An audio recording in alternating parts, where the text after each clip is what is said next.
get out, they don't stand a chance, you know? They just come right back, and it keeps that $50,000 a year of taxpayers' money per prisoner flowing into the prison system. There was a documentary called Storyville, the house I live in, on the BBC, and it likened the US prison system right now as this money-making thing, but also a form of racial control and extermination because of the drug laws, along the same lines as Auschwitz, but done on a more subtle level. Because they go into the poor socio-economic communities to fulfill their arrest quotas, the police. They call it shooting fish in a barrel. Then they put these guys in in the prison. It's mostly non-violent drug offenders. Before I was arrested, I thought, lock prisoners up and throw away the key.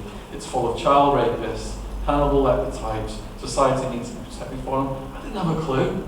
And I wouldn't expect the public to have a clue either, because I was in that same position. But once I got in there and saw it's mostly non-violent drug offenders, and all these people are making all this money off the backs of them, you know, I just realised how obscene it is.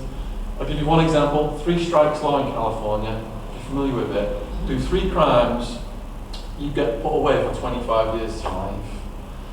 Now, the people who put the money up to get that introduced was the Prison Guards Union of California, who made $1 million political contribution to the government of California because they wanted to expand their empire.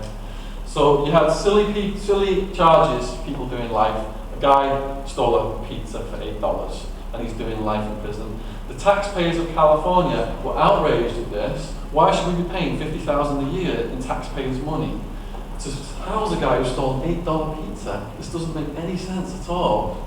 So then they tried to get it repealed in court. The people putting the money up to stop it from getting repealed was, again, the Prison Guards Union of California and one of the founders of Broadcom, the exclusive provider of telephone services to the California state prison system. Because when you call someone from prison, it's a local call, it's $10, reverse charge. I called home to the UK from prison in Arizona, £55, they charge my parents for 5 minutes. These states are spending more on prisons than they are on education. It's obscene. They're shutting the schools down and cutting back while building all these prisons. And this is what, Cameron said, we're looking to the private prisons to, reform our prisons, it's too soft here, and it's all about just introducing this model.